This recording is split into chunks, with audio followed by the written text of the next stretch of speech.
Good afternoon. I'm Emily Hovermail, Director of Government Affairs for the Humane Rescue Alliance. And on behalf of HRA, I want to thank you for taking the time to participate in this important conversation about the state of animal welfare laws in the district.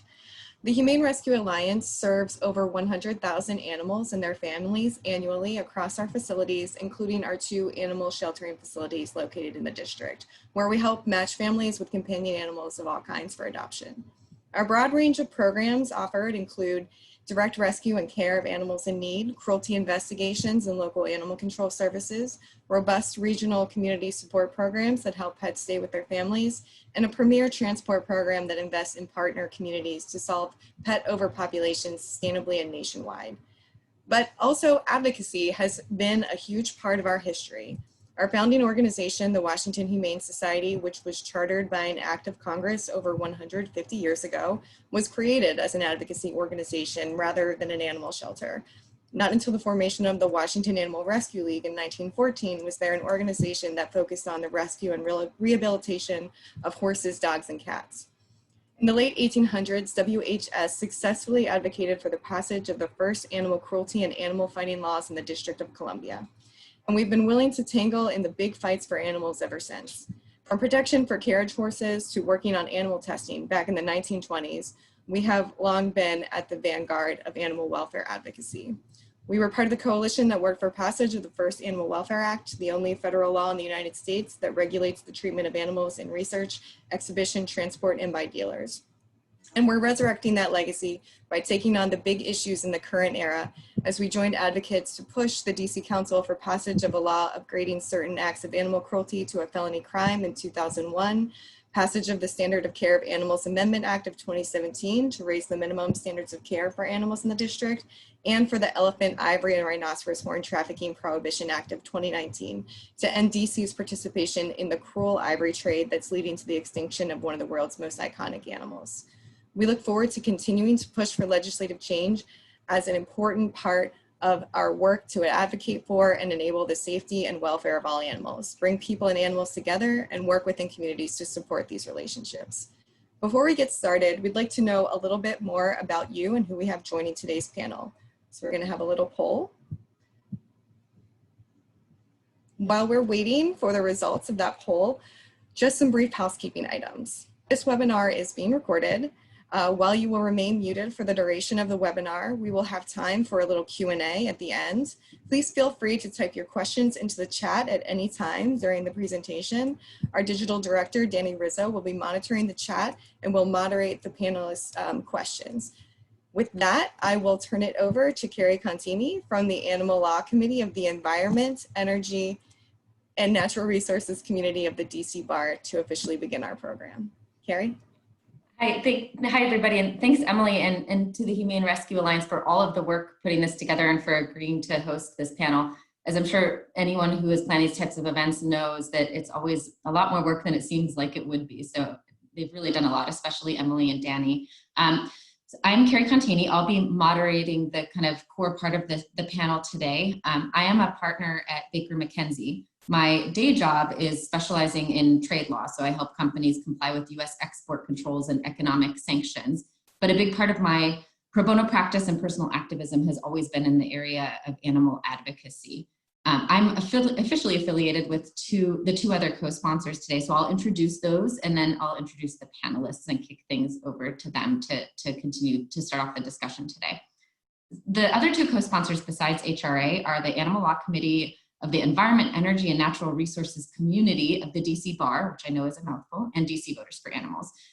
The Animal Law Committee is a membership organization of lawyers qualified to practice here in DC, and its mission is really to educate DC Bar's membership on animal law and current developments in the field. The idea for this panel actually originated in the committee. DC Voters for Animals is an organization intended to promote animal-friendly candidates and legislation in the DC City Council, including legislation to improve the lives of all types of animals, whether they be companion animals, wildlife, animals in labs, farmed animals, and also to equip DC voters with the tools to advocate for animal-friendly legislation, such as to educate DC voters on the status of the law in the district and some of the hot topics that we'll be discussing today. So just to very briefly introduce the panelists, I'm going to introduce them in the order that they'll be speaking. I have to say that the hardest part of pulling together this panel was narrowing down just a few words to say about each of these panelists, because they're incredible people. They have so much expertise in this area and so many accomplishments. So I'm only picking out a few highlights, but it's really just the tip of the iceberg with each of these individuals. So Abby Volin is a lawyer and nationally recognized expert on animal accommodation law. She is the president and founder of Opening Doors. And through this organization, she advocates for tenants with pet-related housing issues and also helps housing providers manage pets on their properties.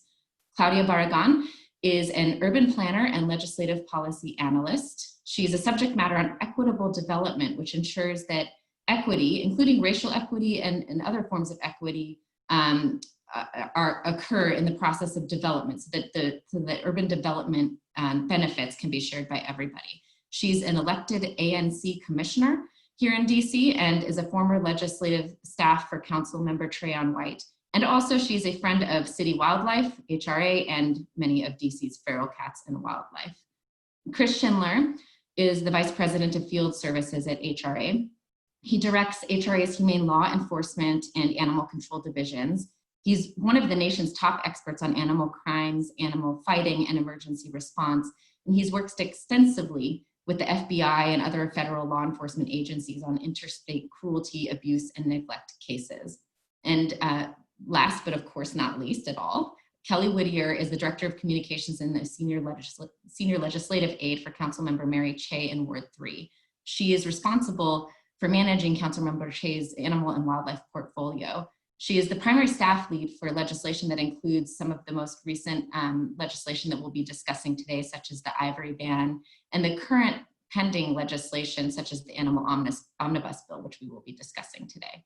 So just to give a very quick overview of what we plan to go through today, there is kind of an intentional flow to this panel.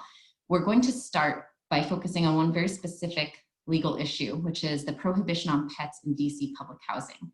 Our intent with this is really to explain how the legal issue, explain the legal framework, and also to show how animal-related issues in DC are never just about animals, but they're always also about the humans who care about them and interact with them.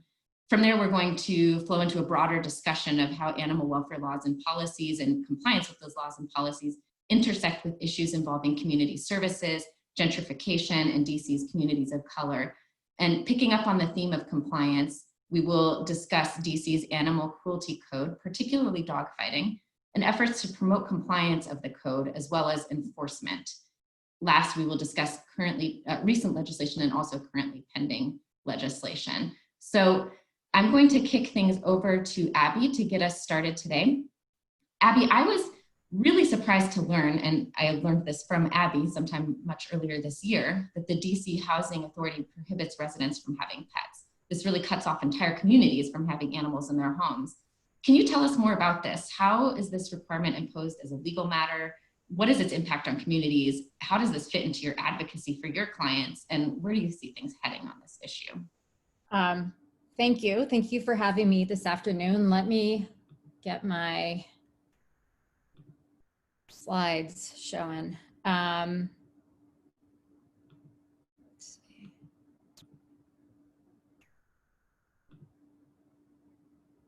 Okay, do you see the slides now? Did I get lost? No, looks good, Abby. Thanks. Okay, so thank you for having me this afternoon. I'm going to talk about pets in DCHA housing, which it took me a long time to untangle this, and I think I have it untangled, although there are still pieces that are missing. So I'm going to talk about the legal framework and evolution of the DCHA pet policy and the bigger picture of what impact it has in DC.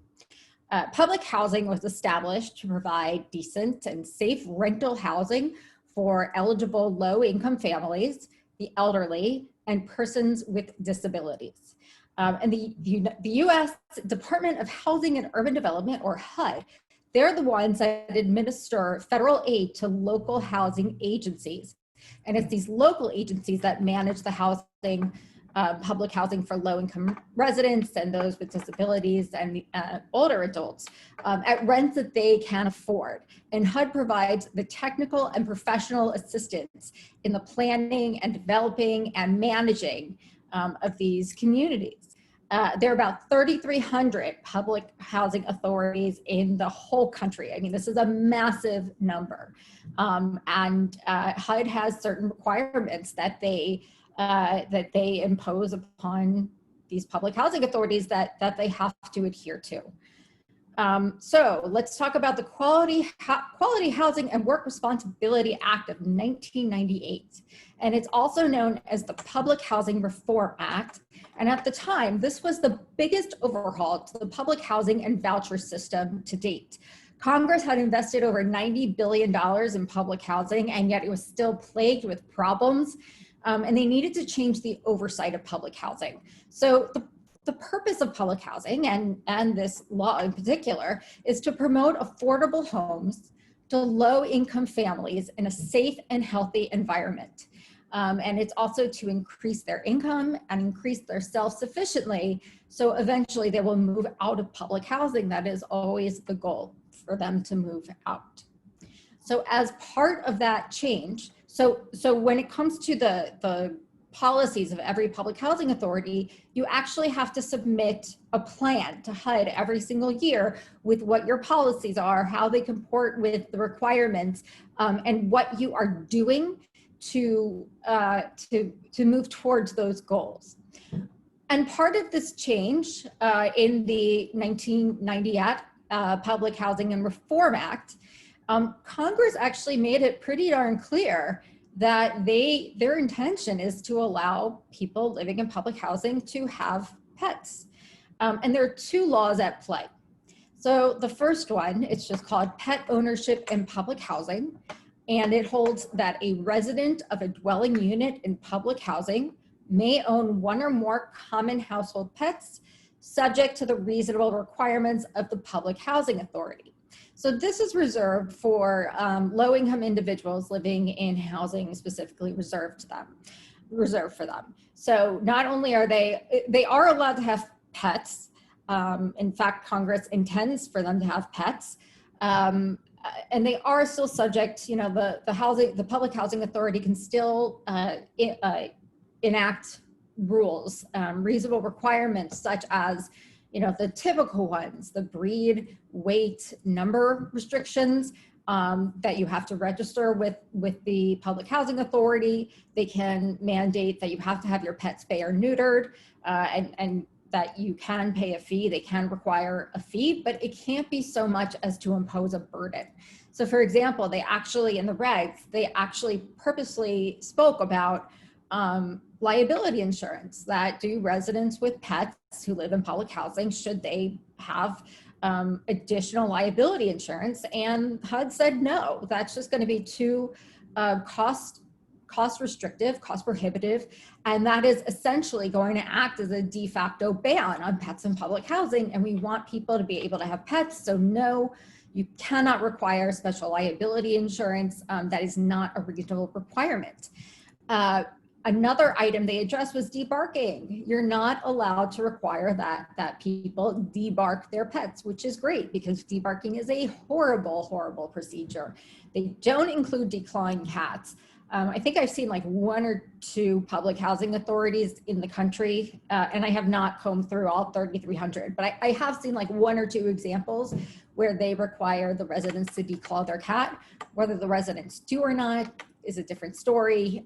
I would like them to add to these regulations that you can't allow declawing, but this is where we are right now. So the public housing authorities, they have to include what their pet policies are in their annual plan to HUD. So HUD has, you know, they have a picture of exactly what public housing authorities, what their pet policies are. The other law at play, it is, and this is what it's called. So, you know, forgive the wording here, but pet ownership in federally assisted rental housing for the elderly or disabled. Again, they must, the public housing authorities must allow residents to keep their pets subject to reasonable regulations. The difference here, So there are three types of housing that we're talking about. One is specifically reserved for low income residents. Another is specifically reserved for older adults who have, they hit certain benchmarks, whether it's age and income and things like that. And then the third is housing specifically for those living with a disability.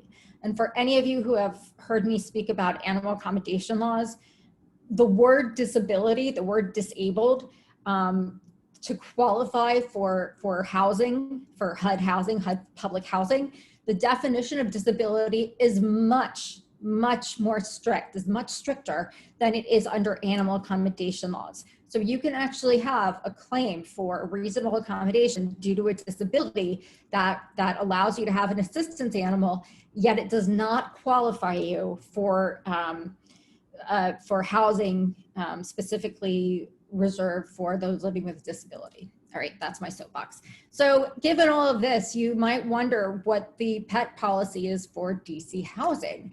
And the answer is, since 2005, they actually prohibited pets in all housing, in all HUD-related housing, despite the federal laws requiring it. And it was only in the last couple of years that they finally reserved the policy to allow pets in DCHA housing for older individuals and those living with a disability. So I want to explore a little more how this happened. It took me a while to flesh it out. So while there are a bunch of rules and policies that public housing authorities are required to implement, there are exceptions through what's called the Moving to Work Plan. And HUD allows high functioning public housing authorities to participate in this program. DCHA is one of 39 public housing authorities out of the 3,300 in the country. So that's very impressive. And the purpose of this Moving to Work Plan is to give the public housing authorities the flexibility to design and test various programs to meet the local housing needs more efficiently and effectively. And through this Moving to Work Plan, you can ask for some of the regulatory and statutory waivers, and you have to submit a new request every year. DC was added to the Moving to Work program in 2003, and it was in the 2005 Moving to Work Plan that they requested the pet exemption. So that's the first one I've been able to find. And since then, in that 2005 exemption that they received from HUD, they only permitted service and assistance animals or pets that were already in the building. What the pet policy was before this exemption is something I'm still working on getting my hands on, and I've been talking to people at DCHA about this. So the justification that they used for why they should be exempt from this policy was the feedback from residents was that they didn't want pets, and they said that DCH housing, there are just too many units to allow pets. It would be just unmanageable. So through the efforts actually of HRA and the ASPCA in 2015 kicked off the change, and now would allow pets in housing for the elderly and those living with a disability. And in 2016, HUD actually rescinded the waiver. But for some reason, this did not change the pet restrictions for residents in public housing limited for low-income individuals. And it's really unclear why it changed for one and not the other. Again, that's something that I'm working on with DCHA right now. So in 2017 is the first Moving to Work plan that I found that did not have the waivers. And how DCHA, how they justify this is that, okay, so we're allowing it for housing for the elderly and the disabled, but we're going to have our own policy. We're going to have a board resolution that prohibits pets in the low income housing.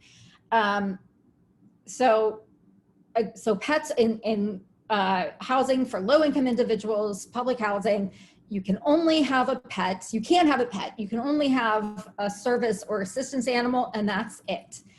So what does that mean? How many people does it impact? So out of the 45 DCHA properties, 93% are reserved for low-income individuals. 96% of units, so it's like 66,000 units are not allowed to have pets. It impacts 95% of families, about 5,000 families, and 94% of residents. It's about 9,800 residents who are not allowed to have pets.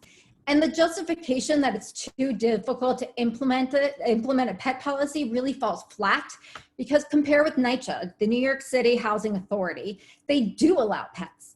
And they serve 165,000 families and 380,000 residents. And so the DCHA, 4,900 families and 9,800 residents, I mean, that just pales, absolutely pales compared to NYCHA. So I think that argument really falls flat.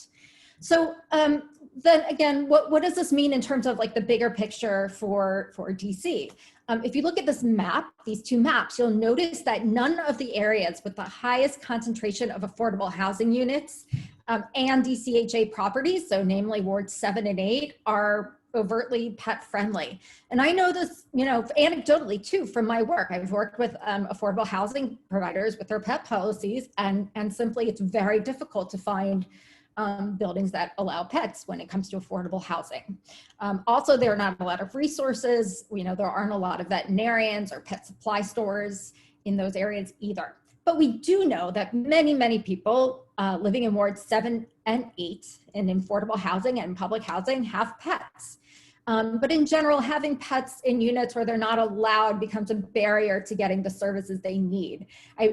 Just thinking about COVID, someone could, if they have a pet and they're not supposed to, well, let's say they need to go to the hospital because they're sick, but there's no one to take care of their pet and they're not allowed to have a pet. So they're just going to stay in their apartment and be sick because there's nothing they can do with their pet. Someone can be living with uninhabitable conditions in their unit, but they don't want someone to come in from DCHA and see they have a pet. So it really does impact quality of life. So when we're looking at community health, so 80% of what influences your life expectancy happens outside of the clinical healthcare system. You can see that only 20% of health, community health, is impacted by healthcare, access to medical services, and 80% are non-clinical determinants, such as these. If you look at the 9 key drivers, housing impacts every single one of them. So housing is just such an important factor when it comes to community health. And then we're looking at individual health. This graph is a little bit hard to read and a little confusing, but it measures the percentage of household income that's spent on rent. And that is a way of calculating housing stability. And then it compares it with the corresponding life expectancy across the city. So dark red, those spots, a higher percentage, individuals spend a much higher percentage of any income on rent. And that is a signal of low housing stability, of a lot of housing instability. And the small circles, they represent lower life expectancy. So it really is not surprising that where there's a lot of housing instability, you're having also worse health outcomes, reduced life expectancy. This is about our health. And, pets make that instability even more pronounced. And they really do serve as a barrier for people getting the services they need, and that overall community health and individual health. So that's the statutory and regulatory overview. Perhaps some of the other panels can talk about, the specifics of it. But that's just the dynamics of what happens to people with pets in public housing and how we got here. Am I still sharing? Stop share.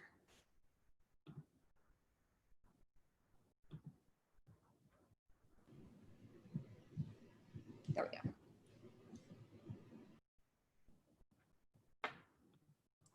Oh, there we go. Hi, everybody. It wouldn't be a Zoom session without some sort of technical issue, right? Abby, thank you so much. That's really fascinating, and it's sort of, I would say, much more complex than anybody would have ever guessed, both in terms of the complicated web of laws and regulations that get us to this place where the housing authorities here can prohibit pets in low-income housing despite a federal law saying that they can't do that, essentially. And also, you've kind of set out a path to reversing that, right? How you could potentially reverse that prohibition. So, Claudia, I know that you are very passionate about the impact of development laws and policies on immigrant communities and communities of color. Can you comment on how potentially reversing this policy of prohibiting pets in low-income housing might work in practice, and what sort of considerations should be taken into account when engaging in that sort of advocacy? Yes. Hi. Thank you so much for including me in this. Yeah, it's really, to me, I think in grounding this complexity that you talked about, that is definitely evident, is important. And there are many benefits aside from what was already shared. But really an understanding that most of these drivers are a development, are an outcome of development, an unfair development. So gentrification and displacement are all part of this discussion, especially in public housing, because public housing in the district has been shrinking, not just in the amount of public housing available facilities, but also in their size. So it will be really important to consider that as well. And definitely in, you know, what you saw, I mean, most people in public housing are low income, right? There is no higher income in low housing. So yeah, 96%, it's always gonna be like, you know, it's always gonna be in the 90s, right? Because it's poverty level. I think the bigger the distinctions in terms of public housing, based on what we just learned, and again, in with the purpose to ground this complexity, is that public housing is basically from the user's perspective, from people who live there. And I was there in public housing for about a year, and not living, obviously, but I was doing volunteer work on a daily basis. So I got to see a lot about and learn a lot about public housing. And it's mainly divided, it's not so much divided about based on income, it's divided on family spaces and senior spaces. And youth fall somewhere in between, right? So it's senior housing and family housing. And I think that's where the collisions happen sometimes, right? And again, both of them are being shrunk. So both populations, and they all make up the more than 90% of public housing residents. But I don't know, Abby, so can I just start with what I was talking about? With what I was gonna start presenting? Yes. Yeah, please do, Claudia. Yeah, definitely. So I really enjoyed, thank you so much for inviting me to this panel. I really liked the topic, and specifically looking at the role of BIPOCs, of Black, Indigenous, people of color. I'm an immigrant, I'm a Latina, but I'm specifically an Aymara. So I fall within BIPOC 100%. Well, close to 100%. I wanted to talk about, it's really hard for us who are from this particular communities to speak for each other, right? So I didn't want to speak for the Black community, but I have been having these discussions with Black residents in the district. And one thing that I wanted to point out is the reason why you don't see that many Black professionals, or even myself, like Latino professionals, in either policy, regulation, law, and also in the tech field of veterinarian. And animal welfare or caregiving, is because in 2013, the Atlantic came out with an assessment of the whitest professions, and veterinarians were right on top at 93%. Today, I actually looked at the data from the Bureau of Labor, and right now it's at 89.8. So basically 90% of all veterinarians are white. 2.1% of vet techs are Black. So only 2.1% of all vet techs in the country are Black.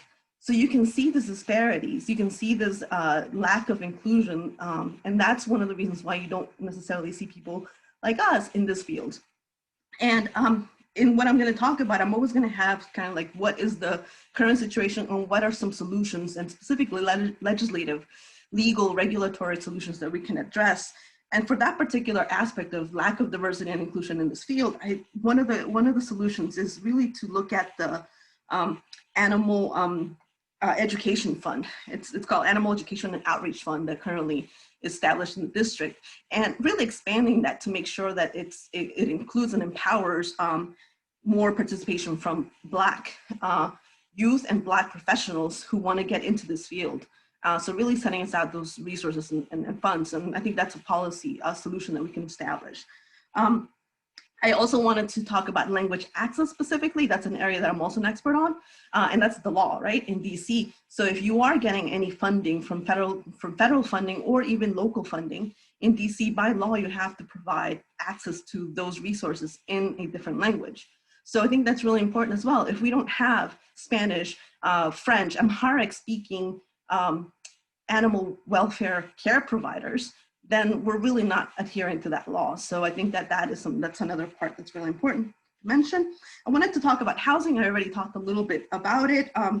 And like I mentioned, you can't necessarily talk about gentrification without displacement. The two go hand in hand. And just so that everybody understands kind of what the main definition of it is, so gentrification is technically people moving to low income areas, right? People of wealth moving into low income areas because they can get more for their money.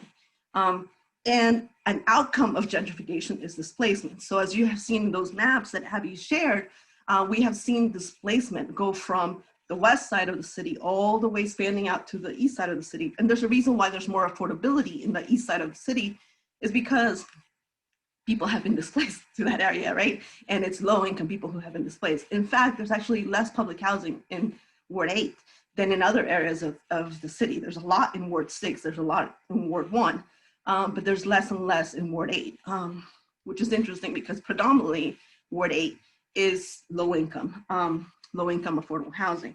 So that's important to understand, and understanding the impact of land use and zoning laws in that process is also important to consider, right? I wanted to talk about DCHA and some of the solutions or the issues, right? Right now, 14 properties of DCHA are due to get renovated or redeveloped, and they're much needed. I'm one of those people who is, as an urban planner, I 100% support those redevelopments, because the current situation in those buildings is no one could be living in those spaces. The disrepair is amazing. But what's important is the one-to-one replacement of that public housing, right? And when we say one-to-one replacement, we're talking about family housing. So there's families that have at least, like 6 people that are being forced to live in a less than a 2-bedroom, sometimes even a studio space. And that's the part of livable space and gentrification and smart growth policies. That's the outcome of those policies, right? We're densifying the city. Therefore, we are creating less space for people, and ultimately less space for people to have animals and to live with animals and to take good care of animals in a livable space. So I think that's really important to understand. So one-to-one replacement will impact animal ownership. The other part that I wanted to talk about really quick is the comp plan. And I think in terms of solutions, we can add a lot of these provisions to include animal ownership, to include more open spaces for those families in public housing that will have animals, hopefully, through the comp plan. And I think that's the role of ANCs that we have. We have a lot of weight in being able to support these initiatives, and I think we can do that. And at the same time, be the liaisons of talking to the community and addressing the issues that the communities bring in, recognize those issues in public housing, pet ownership, or even as a whole in affordable housing throughout the district, and considering those issues and then addressing those issues, right? Because we can't necessarily start making this policy without considering and hearing people out. I think that's the main part about this process. So I feel like resources must be set in place before a full policy ownership in DC Housing Authority is established. I think we need to have more resources, have more education for residents. And once that is in place, and it will take really quick, HRA is already doing that. It's just really being more focused and more targeted. And then you can really have this really good implementation of this good legislature. The final thing I wanted to talk about, I'm not sure how much time I have, but is policy making as a whole. So as I mentioned in the first part of this, of what I was mentioning, is that there's a reason why that you don't see as many people like me, and definitely Black people as part of this in this field and legislatively and all of that. So legislature is also kind of exclusive of us. I think that if we were to center legislature and specifically policy making and regulations making and writing on centering it on diversity and inclusion of people who look like me, it would do us wonders. I think that putting these policies in an omnibus bill, while it's a good thing because it focuses, it's hard to focus on animal welfare as a whole, right? Because there's so many other needs, especially in the city, especially now with COVID and everything. But I also think that we can insert animal welfare in other issues, right? Related to public health, related to education, related to different things. That way, people can participate in this in policy making related to animal welfare a lot more. One really good example about this particular thing is this particular issue that I'm bringing up is a good example is the bird safe glass for new buildings policy that's been talked about throughout the, like among animal welfare policymakers. I feel like we need to include Black and brown architects in that discussion. That is the one field that we do have enough. I mean, I'm married to one, right? I think if we were to actually include them and have them participate in the legislature, and writing it and advocating for it and actually implementing it, because they're the ones who are making the drawings, we would have a lot of, we would have better policy results and faster policy results. Even the construction industry, right? Most Latinos are in construction. There's a large group of immigrants. If we start, and a lot of them own pets. So if we start including them in the policy making side, right? Writing the policy, having input, then we will start seeing more inclusion as a whole, and our role in all of this animal welfare laws is gonna be greater. And I think we're gonna see the result of it in a much more positive way. So yeah, that's the gist of my presentation. Yeah, I look forward to any questions and further discussion. Thank you, Claudia. That's really, really engaging. And you've outlined so many different barriers, and I'm sure we've only scratched the surface in these few minutes, but so many different barriers to the ability of immigrant communities and communities of color to really participate in the legal process and benefit from, or frankly not be harmed by, the laws and policies that relate to the intersection of human and non-human animals in DC. So you mentioned funding, language access, development and zoning laws. And I think one thing that strikes me is it can't just be you fighting for this. It can't just be the immigrant community and communities of color and people who care about the intersection of these issues on the ground raising this. I think all of us have to prioritize this. And I just wanted to mention that because it is probably, you're such a passionate voice on these issues, and you can only go so far. So it's kind of incumbent on the rest of us who are hearing you today to pick up the baton and keep spreading the message and really making this a priority. So pivoting to the theme of compliance and enforcement, I'll kick things over to Chris in just a moment. Chris, when people hear about what you do in your law enforcement role, they probably think initially about arresting people and seizing their animals and things like that.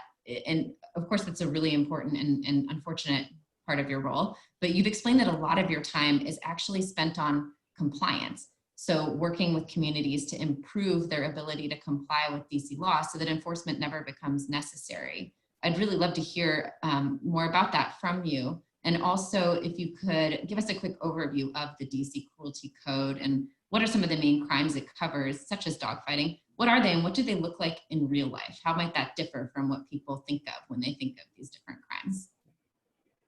Thank you, Carrie. Let me share my screen here.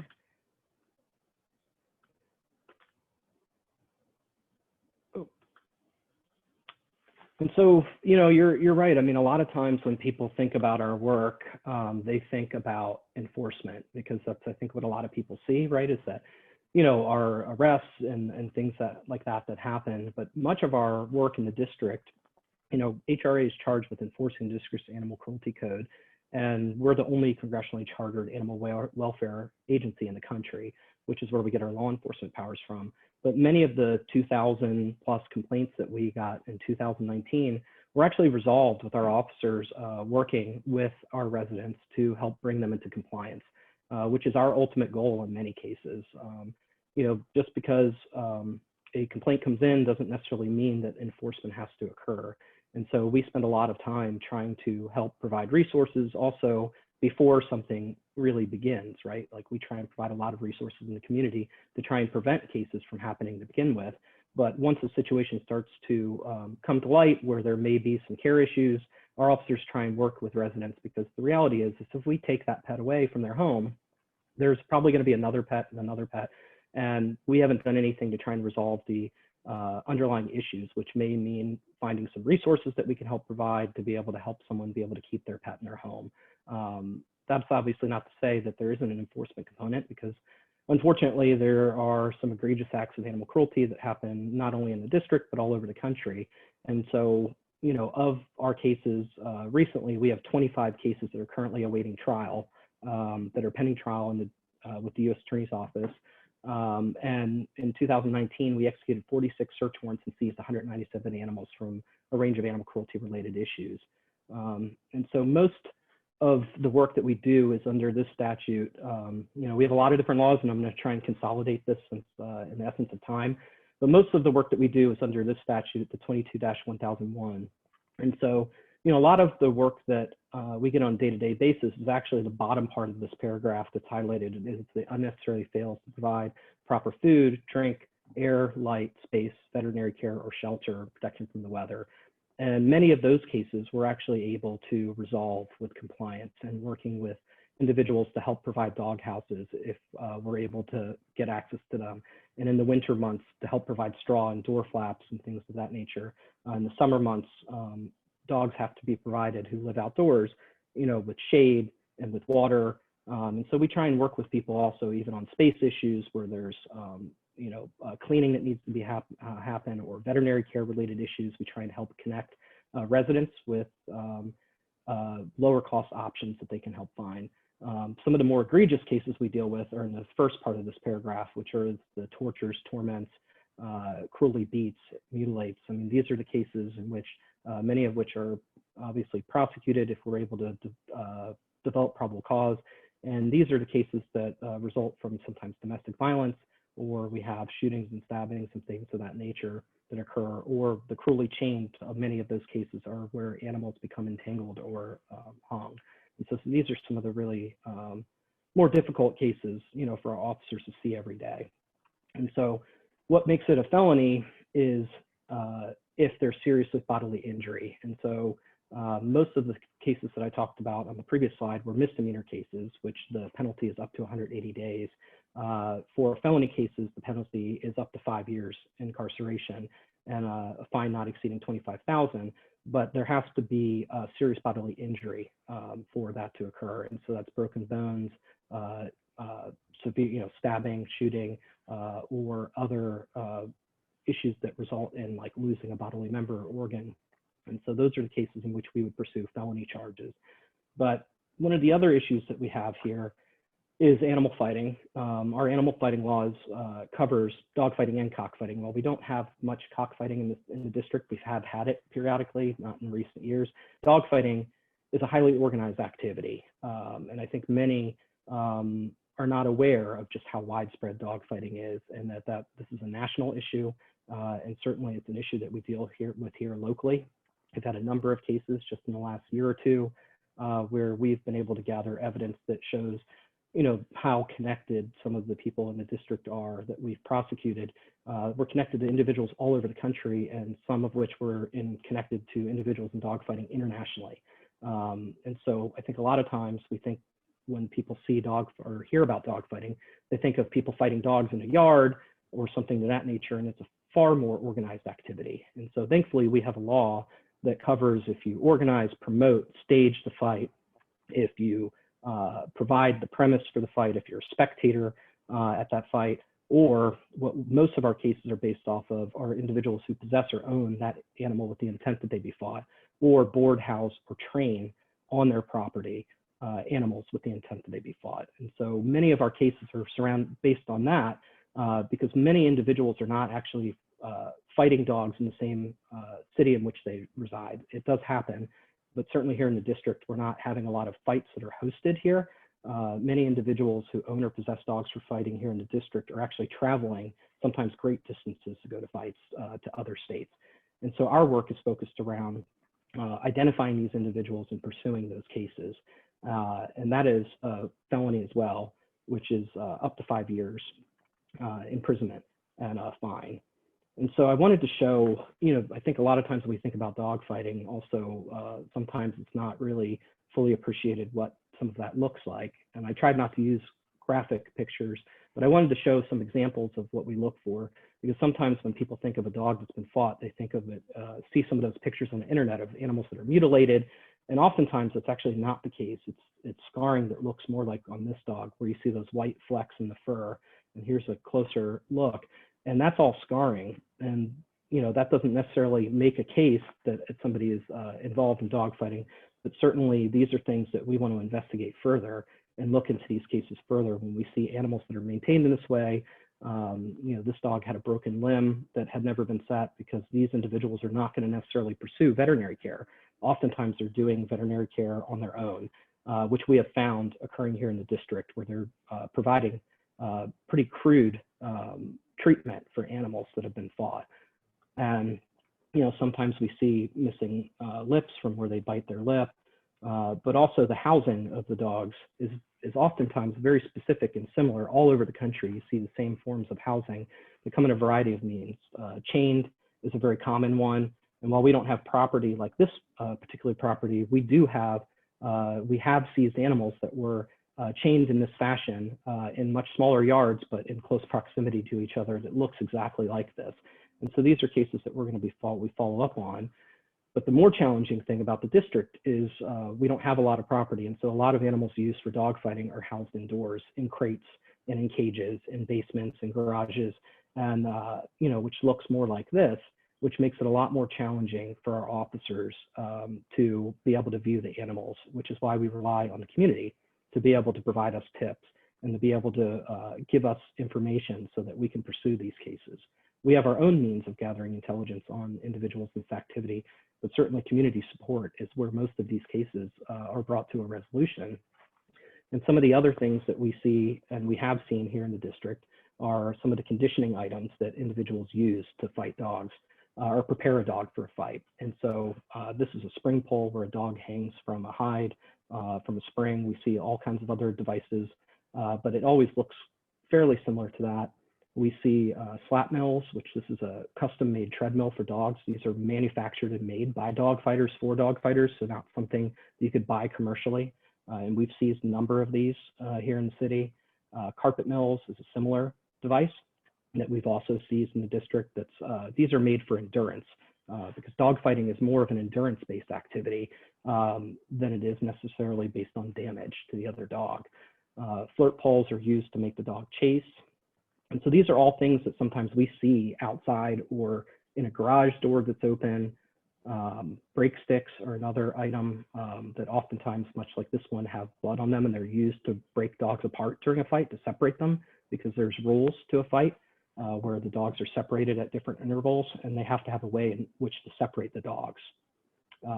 We also see a lot of supplements and performance enhancement related items. So when we see a lot of these items that are kept in the area with the dog, they're going to be providing the dog with special feed and a special regimen leading up to a fight.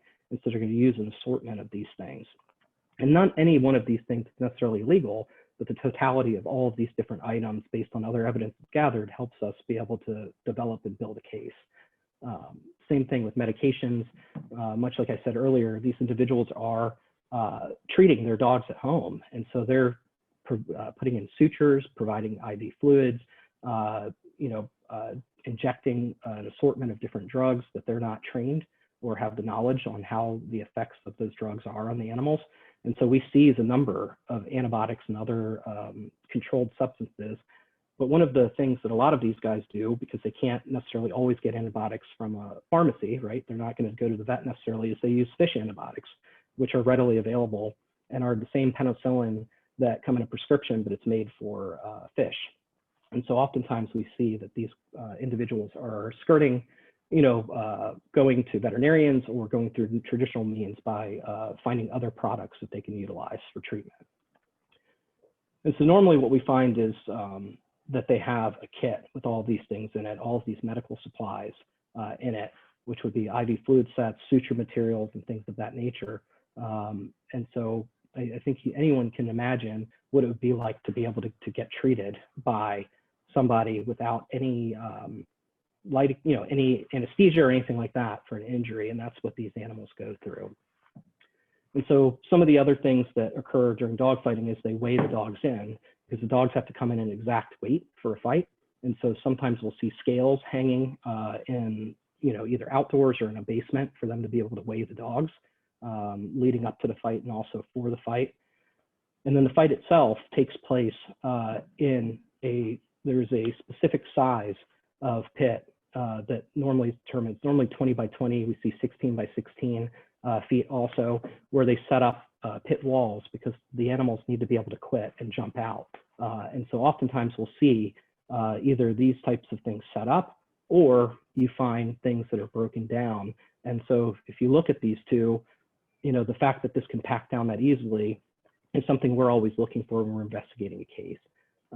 These are just a handful of, the brief, this is the quick overview, but hopefully, some of these things highlighted some of the issues that we deal with in the district, because this is something that occurs here.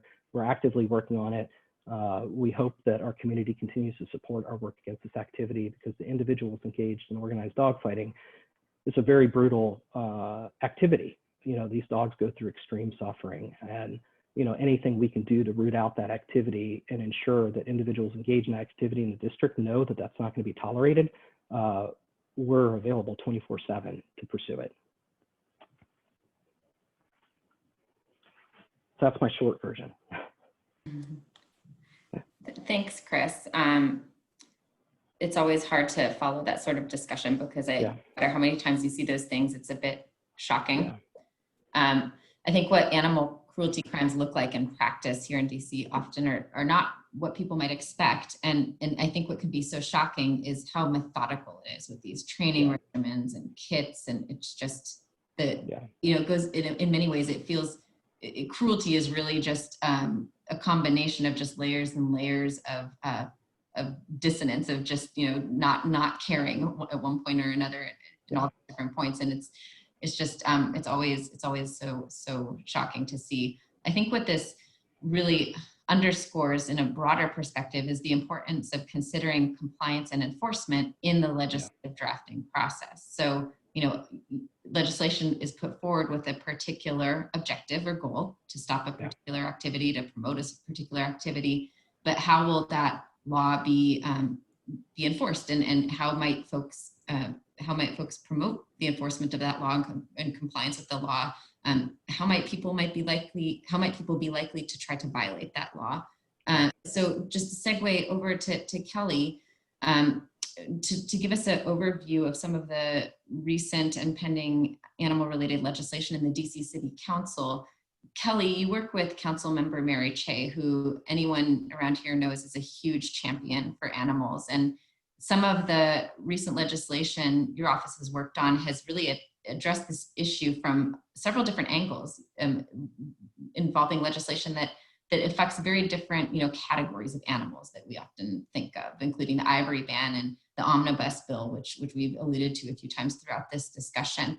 I'll turn things over to you now to give us a sense of what's been going on at the council and what's underway now. Oh, thank you. Can you hear me all right? Yes. Perfect. So I'm Kelly Whittier. I work in Councilmember Mary Che's office as her senior legislative aide. And my portfolio is, in my opinion, everything wonderful. It's issues that affect young girls, and I also manage the council members' animal portfolio. And I think that before I start speaking about sort of our recent legislative victories and what we're hoping to accomplish in the next year or so, I'd just like to thank Chris and everyone at the Humane Rescue Alliance for their tireless work trying to end this, the cruelty in the district. I think it's,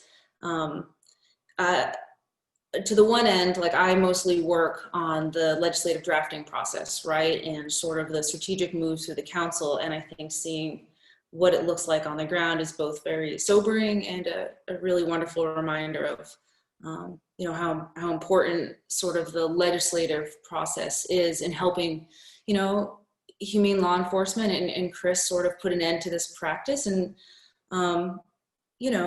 hopefully prevent it as well and sort of reinforce like what strong, healthy, safe, happy animal care really looks like.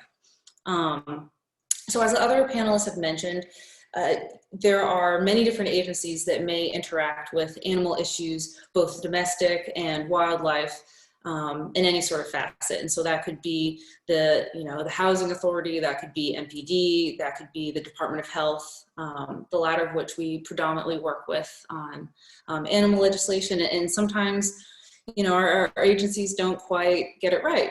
And I think that when you do exclude our main advocates and the people on the ground who are working with animals, and who care for them, sometimes when you exclude them from the conversation, you can find yourself in circumstances where a policy or a direction an agency is going, or a line item in a budget or an omnibus bill just doesn't quite match with what residents and advocates on the ground are looking for.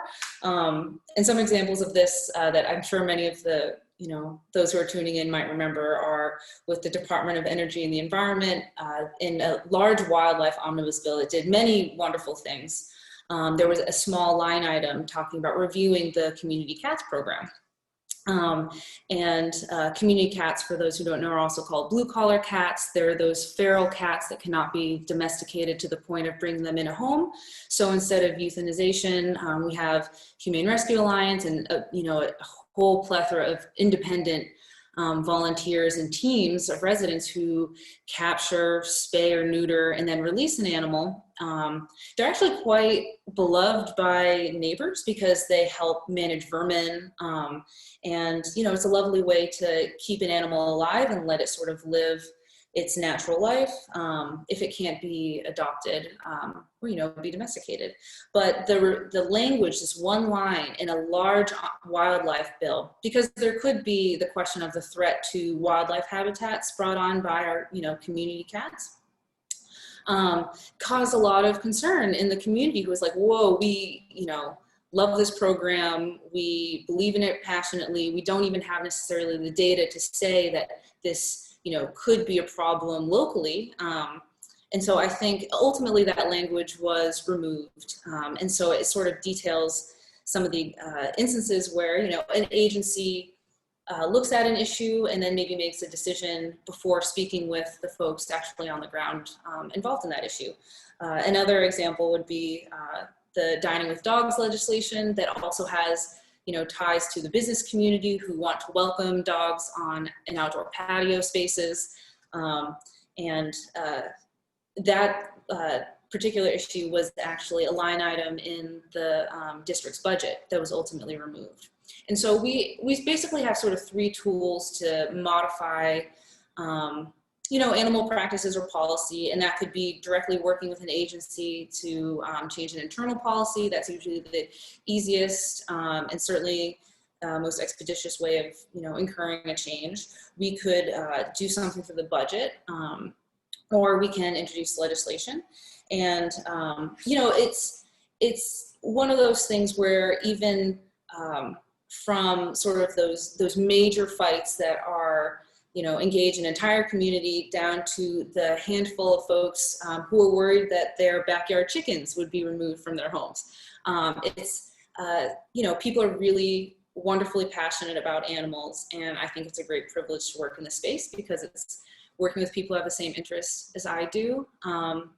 And we will have many challenges in having animal legislation, serve as a priority on the council because very rightly, we have to prioritize the human issues first. And the safety and well-being of residents. I often see that sort of common thread of how, the well-being of animals ties into the well-being of people. And we try to emphasize that in our legislative efforts to sort of, get buy-in from the 13 members. Because essentially through the legislative process, what we are asking committee chairs to do is to dedicate their time, their staff energy, and to an issue that might not seem like a pressing priority. And one example of this, which is also a recent victory, is the passage of the Elephant, Ivory, and Rhinoceros Horn Trafficking Prohibition Amendment Act. This was a bill that was originally introduced in 2015 by Councilmember Che. She had a couple co-introducers as well. And this would ban the sale, bartering, trade of elephant ivory and rhino horn in the district. We had some wonderful sort of national gains through the Obama administration for interstate commerce and sale of ivory. But the intrastate sale was still quite a large loophole that the ivory market, frankly, was getting around. After China, the United States fosters one of the largest ivory markets in the entire world, and we're often just a pass-through for these products over to Asian countries. So essentially the strategy has been to diminish the market, diminish the demand and the financial gain from this, and sort of squeeze it out. And so that's why you see states all along the coast passing legislation to ban ivory sales. And effectively with each successful state ban, the market moves. And unfortunately, 2 years after Councilmember Che introduced this legislation, it had still not yet advanced. And the National Geographic actually dubbed the district as the nation's new ivory hub in the whole country. And so it's one of those perfect examples of when you're trying to be proactive. Sometimes if the need isn't so immediate and so dire, it's very difficult to argue that it should be a priority and receive a hearing, council attention, and ultimately advancement to Congress. The bill did pass. Happily, it took 5 years, and it just passed the congressional review period, which is required for all council legislation, just in time for World Elephant Day 2020. And I don't think that we could have advanced this legislation if it weren't for a few factors. One would absolutely be our partners sort of on the ground, our animal advocacy organizations, Humane Rescue Alliance, the Humane Society, who also conducted a very valuable and undercover investigation, which was very exciting. I don't know if anyone saw the coverage of that in the news, but it essentially demonstrated and made a story and really brought this issue back into, sort of the public sphere. That we have massive amounts of ivory sales, many of which are already being conducted illegally. An antique dealer offering to ship, a purchase item out of state, something that would already be prohibited, but demonstrates that, the ivory market is, quite healthy in the district. DC Votes for Animals, and then our individual residents who, could see the value of this legislation and say that, we don't want the district to remain complicit in this ivory market, and we certainly don't want to be a magnet for these dealers as they sort of move through the country off to, other regions. So this was, a wonderful and certainly long awaited passage. It is just past congressional review. And it's always very interesting because I receive certainly a lot of support from residents and our local animal advocates, but I also receive calls and sort of lobbying efforts from those who oppose these bills and, the sort of effort, predominantly lobbyists for antique dealers and sort of that industry, which will, stand to lose a great amount of money from the inability to sell those products in the district. And, just to show how important our advocacy community is right now, I've already sort of seen the efforts around organizing for the implementation of this bill. Part of this whole effort through the legislature is to pass the legislation, and more importantly is the implementation. I think that while we will see a delayed implementation and sort of effective date for some of the provisions of the legislation. I hope that, you know, our antique dealers and community will sort of vocalize the support of it and, you know, perhaps preemptively remove those items for sale. In the Humane Society for America's undercover investigation, they even found one item that I think was listed upwards of $60,000. So this isn't a small ask of some of our local antique dealers, right? Like, this is a very profitable area, but we ultimately think it's certainly the right thing to do, right? And it's one of those very rare instances where our actions locally have international effects, right? Like, we can, and that's what's hard to convey, I think, often, is that our local actions really do have global outreach. And I think that it's wonderful that the district isn't going to remain complicit. We finally got this bill through. It's also, you know, and when you think about the human connection, it's not just, you know, the slaughter of 96 elephants a day. It's also the brutality and murder of many of the game wardens who protect these animals, like, in their native habitat, who are, you know, they put their lives at risk every day, and they get murdered and severely injured every year by poachers who are, again, protecting this very valuable market, this very profitable and very organized market as well. So that was a wonderful gain for DC. As I've been with the council member since 2013, so to finally see this legislation passed was amazing. But it's also been disheartening because in the interim, not only was the district labeled, you know, a hub in the whole country, you know, after we had introduced this bill, but, you know, we also saw a zoo invasion in Paris where a rhinoceros was slaughtered by poachers in a major metropolitan area trying to, you know, saw off the horn of a baby rhino. You know, massive, almost entire herds of elephants have been slaughtered, and some of the last tusker elephants have also been poached. So it's horrific and also very difficult at the same time. We have some few carve-outs in the legislation in terms of what's permitted. You might have certain antiques that will be permitted, certain musical instruments. It's very narrowly tailored. And one of the requirements, just at like as it stands now, is that you have documentation of that actually being an antique to meet the certain age threshold for the antique. So unfortunately, it's very easy to mask new ivory as old ivory, but the requirement that you have documentation, which may look different based on the item, right? It could be a dated older photo with the item in the picture that you would show investigators if they were, you know, inquiring about a piece of ivory for sale in a store. It could look like an official evaluation or some type of other documentation, but the onus to prove that it is actually an antique is on the seller. And so if they don't have that documentation, unfortunately, they're unable to, you know, sell that item, and that further closes that market. For pending legislation, it's been spoken of a couple times, but we have a massive animal care and control omnibus that has been introduced in the council. And it is many of the major components are based directly off of, you know, the, oh, excuse me, I would just like to hop back to ivory for a moment. One of the other pieces that is kind of interesting in this process was working with the Smithsonian Institution to sort of tweak and redefine and a bit more narrowly tailor the definition of ivory.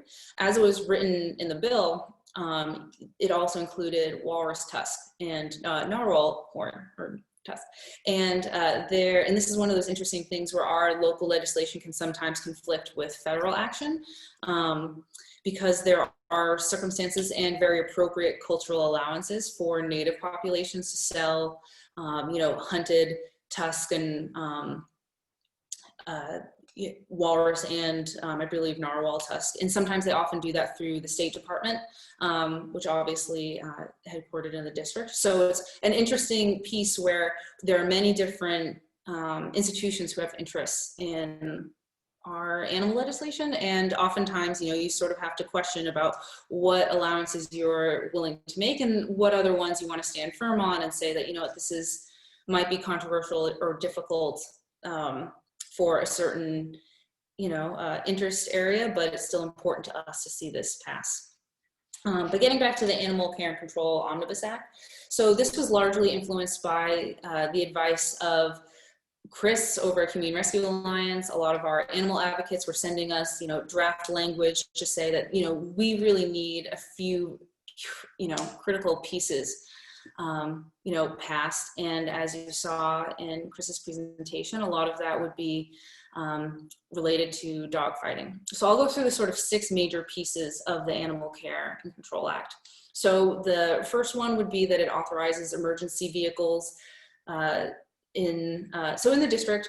Emergency vehicles, those with lights and sirens would be, your MPD vehicles, your ambulances, your fire trucks, our sort of like local FEMS. And Humane Rescue Alliance, while they are responding to many animal emergencies throughout the year, do not have their vehicles authorized to run lights and sirens. So they would be able to respond to an animal related emergency, expediently and to get across the district. This has been an effort that's been a few years in the making. It did pass the council a few years ago, but it was vetoed by then Mayor Gray.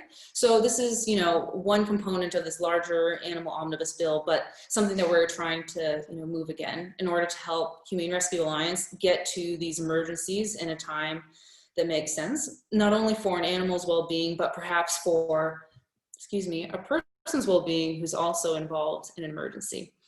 We create a bonding system for the care of seized animals. This also supports Humane Rescue Alliance's efforts in sort of recurring the costs associated with caring for seized animals. It very importantly bans the implements of dog fighting.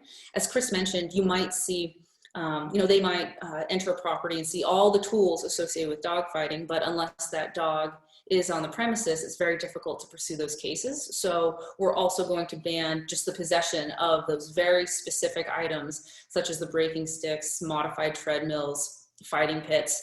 And I really hope that will help Chris and the other officers in their efforts to end that practice here, and certainly end the training here as well. We also importantly close a loophole that allows, well, it doesn't allow, but the district is one of the few remaining states that doesn't have any bestiality clause. And so this closes the loophole on sexual contact with animals.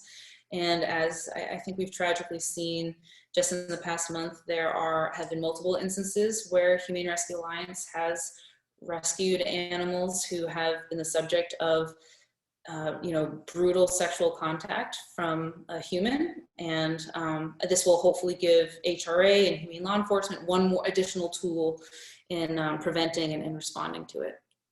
This also requires pet stores to only either sell rescued animals. And we believe that this will actually be rather easily an easy provision to support in the district, because none of our operating pet stores do sell sort of designer dogs or breeder-fed dogs, and a lot of them have mission statements in support of rescue animals. So we're hoping that they'll sort of get behind us for this. But this will just, set the requirement so that should any new organization, operate in the district, that's just not an option. I think we have a very strong and healthy rescue culture in the district, and I only hope to see that grow. The final 2 provisions pertain more to managing pet ownership in a divorce. One of the sort of tragic aspects of contentious divorces is that the family pet is often used to harm, the other party. And ultimately it comes down to pets are not viewed in the same way as, children or people, and they're really just viewed as property. So it's mostly who has the receipts to demonstrate that they've invested the most money in the animal, or they flat out or outright purchased it, or adopted it and paid the adoption fee at the outset. It doesn't, right now, a judge wouldn't take into account, the relationship or who really cares and loves an animal. And I'm sure, as many know, in domestic violence circumstances, when financial resources are often controlled by the, violent partner, it can be very difficult to establish that you are, truly acting as the owner of that animal. And so I think we're trying to really shift the way that pets are managed in contentious divorces away from receipts and more into care and what is the best interest of the animal. So in terms of legislation, we opted to modify the pure property disposition of a pet in a divorce. So the court may assign sole or joint ownership of a pet based on the care and best interest of the animal. And so that's our omnibus bill. This is, you know, certainly one could say a hodgepodge of many very different things. But ultimately, because, you know, it's very difficult to advocate for time and priority for animal legislation, I think omnibus bills tend to be the right way to go. That way you're able to sort of get everything in the kitchen sink done that you need. And you're not asking for something that's overly burdensome to other council staff. Another pending bill that I'm very hopeful will pass this, if not receive a hearing this legislative, the council period is going to end at the end of the year, and then we'll start a new council session. If we're able to hold hearings on these two bills before the end of the year, they just naturally slide to the next year, and we can still mark them up and move them through the council. Otherwise, we'll have to reintroduce them. So the second bill is a Service Animal and Training Amendment Act. And this was brought to us as a very specific issue from a resident who was facing discrimination because she was opting to train her own pet as her service animal. And her educational institution, even though the Office of Human Rights very strongly backed her claim, said that, you know, the ADA does not, you know, encompass or include an untrained animal. So what we are trying to do here is to say that an owner of the service animal may also act as its trainer.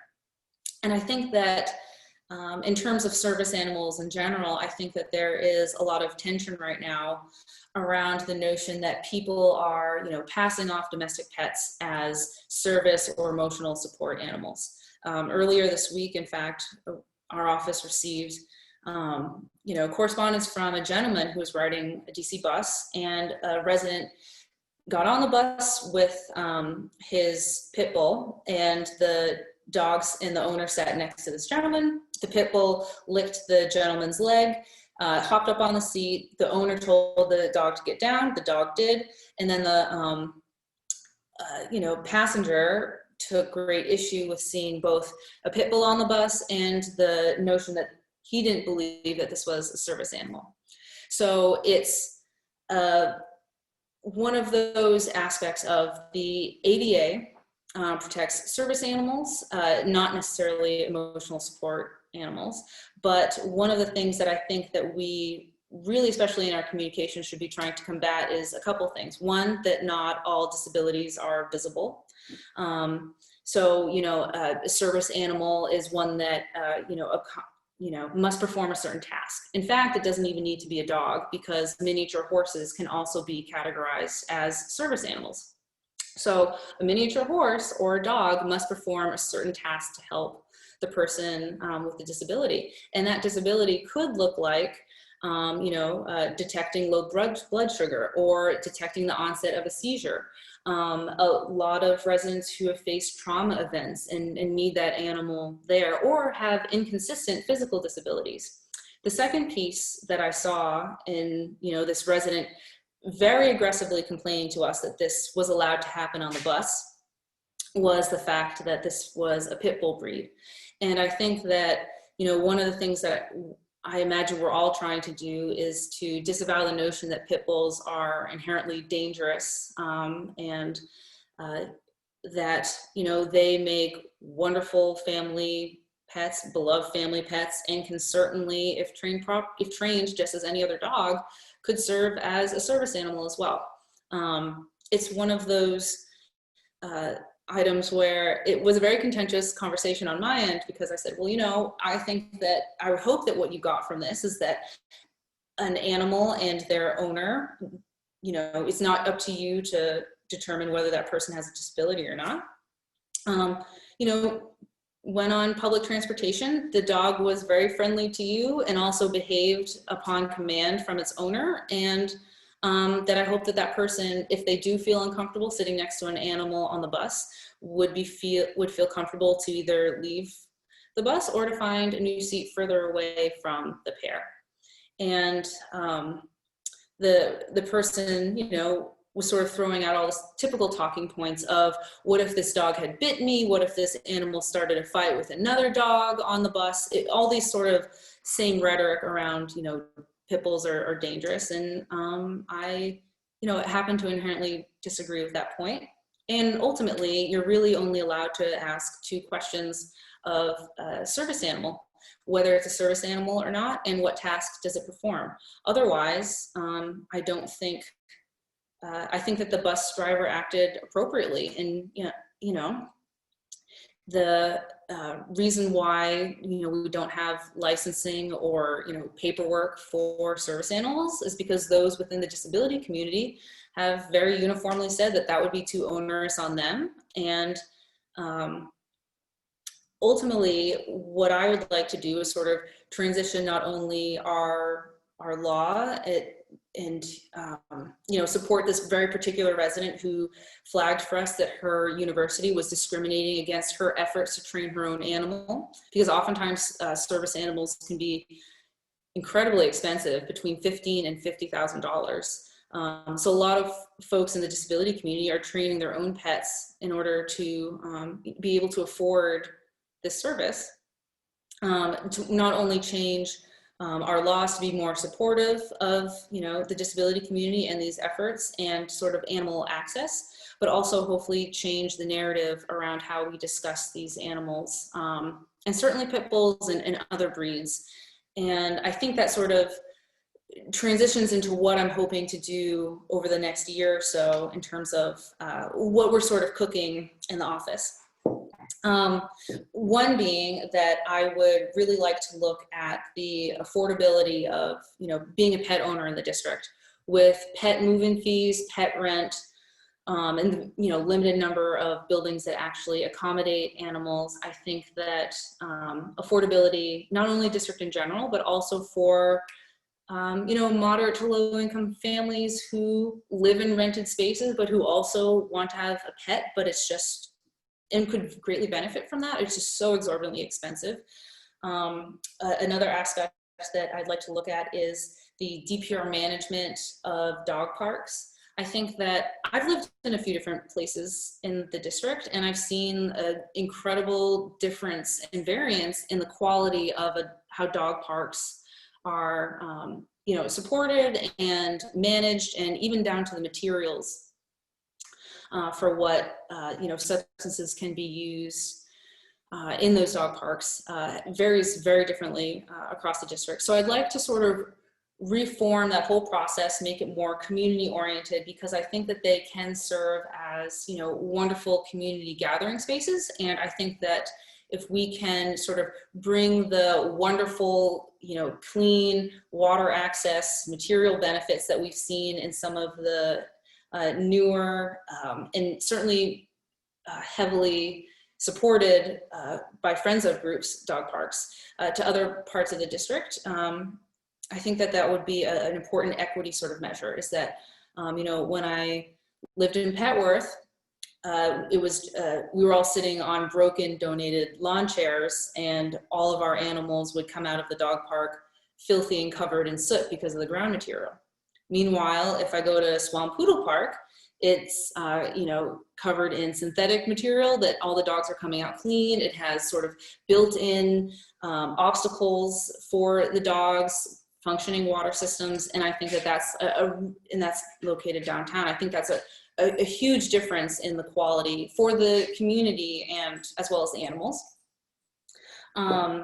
Another piece that I would really love to see is, and also I need to grab some more, admittedly, some more data on this, is having one of our emergency shelters be designated as pet friendly. So if anyone has volunteered as a, you know, in the homeless census every January, as I have, I think you've probably also seen that plenty of residents who are experiencing homelessness are, you know, they love their animals. They're a lifeline, their family, and they won't abandon them to go seek shelter even during an extreme cold or an extreme heat emergency. So I think that having a pet designated shelter in a central and easily accessible location would be, I'd be very interested to see how one that could be successful, perhaps as a pilot, to see if the need is really there, if the demand is there, if our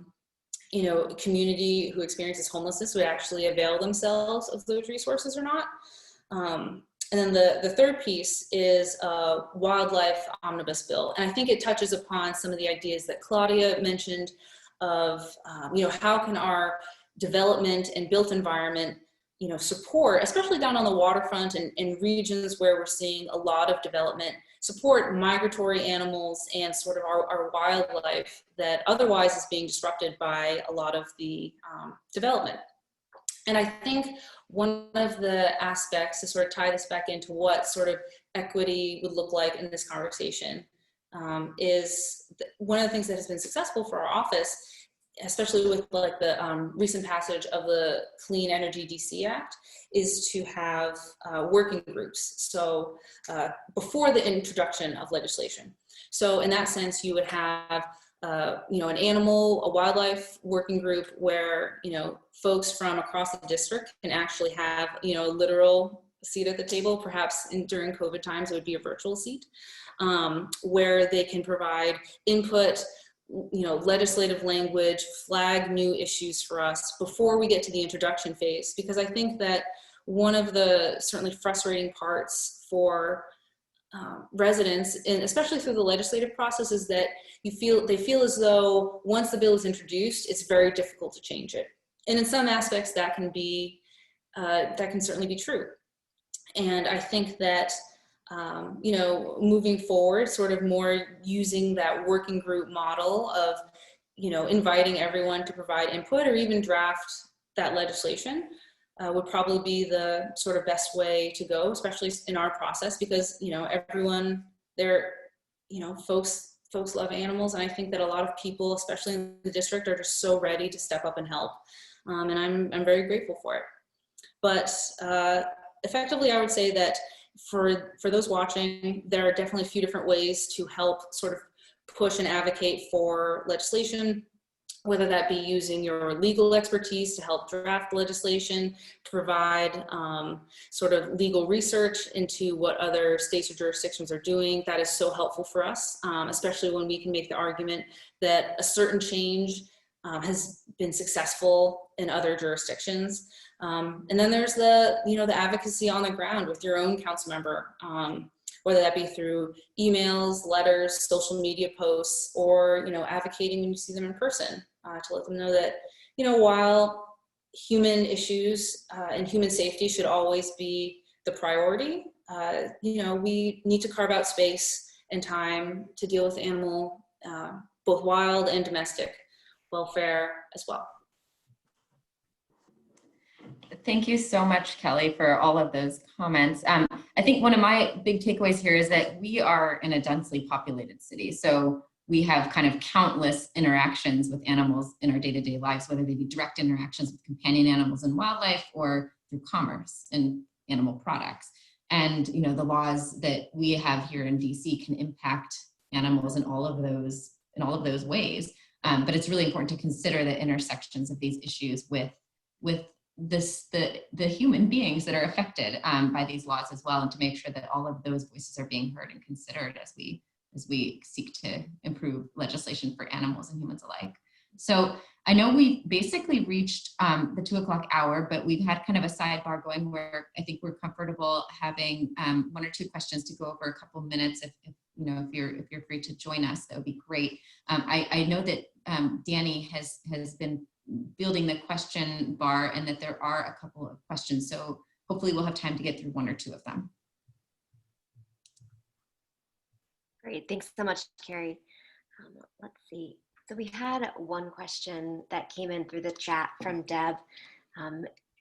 She said, thanks so much for the great panel. She said, because we're talking about accessibility to pet-friendly housing, has there been any progress in setting up pet-friendly domestic violence shelters in DC? I know this is a topic has come up periodically, and she'd love to know if there's any additional work being done on this topic.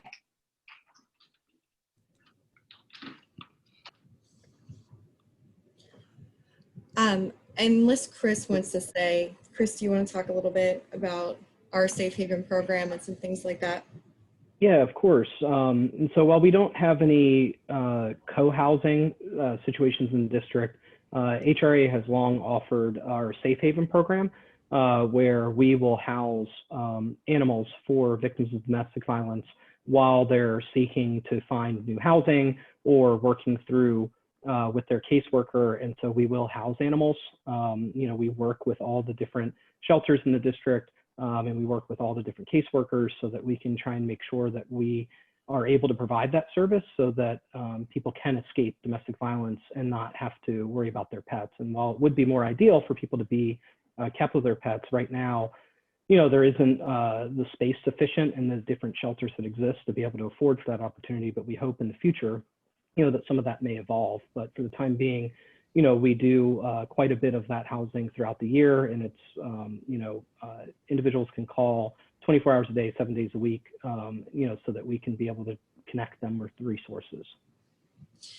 And I think that, as Chris indicated, this is an emerging issue, that there will be more resources available. The Federal Pets and Women's Safety Act just became law after many, many years of lobbying on that effort by many animal welfare groups. And the funding from that program, which would allow for domestic violence shelters to make it possible for pets to be co-housed in those facilities, was just made available this year in 2020. Actually, the application is still open from the DOG right now for domestic violence shelters to apply so that they can make their space appropriate for co-housing with pets. So I think everyone recognizes that that is an important issue, and it's continuing to make progress on it.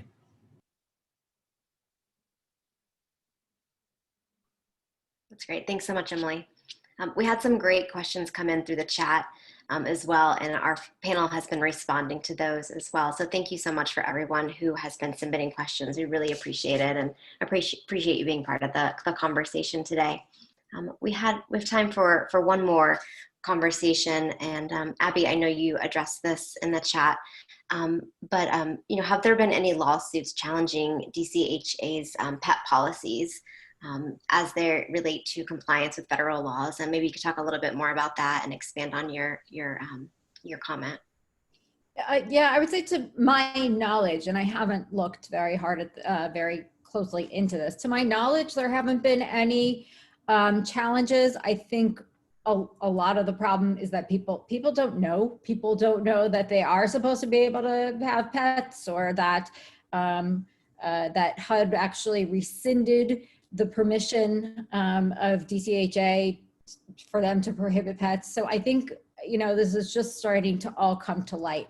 I mean, I have to tell you, it took me hours upon hours upon hours so that I could understand exactly what's going on with this, just to untangle all the different parts. Took me a very long time to start understanding it. So I think this is just all something that is evolving, and hopefully we can move it forward one way or another, so that DCHA will open up their low-income housing to allow pets.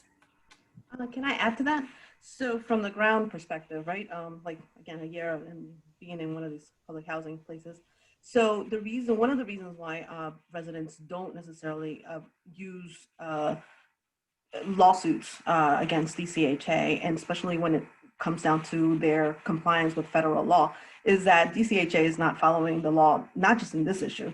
They're not following the law in displacement and one-to-one replacement, like I mentioned. They're not following the law in terms of their vouchers and providing, being able to use a voucher to buy a house, because once you have a house, then you can have a pet because you own it. So actually being able to use that voucher, right? One of the reasons why, not the reason, but one of the reasons why residents don't do this is because they end up making concessions with DC Housing Authority. The minute that someone brings this up and becomes a little bit more woke about federal law and DCHA and what they're supposed to be doing, then DCHA management comes in and talks to those residents, and then they come to agreements that not necessarily that it will only benefit that resident. The fact that DCHA is a quasi-private, public entity also is a problem, because we can't necessarily legislate those behaviors and those concessions that people make. So it's important to understand, why is it that these things don't happen from the ground, right? From the people who are actually experiencing this, and then the kind of concessions that people will make that are not necessarily in the benefit of the whole community, but at the time that it's in the benefit for themselves. And that's why it's important to have these real conversations when we're talking about policy. So yeah, I just wanted to bring that up.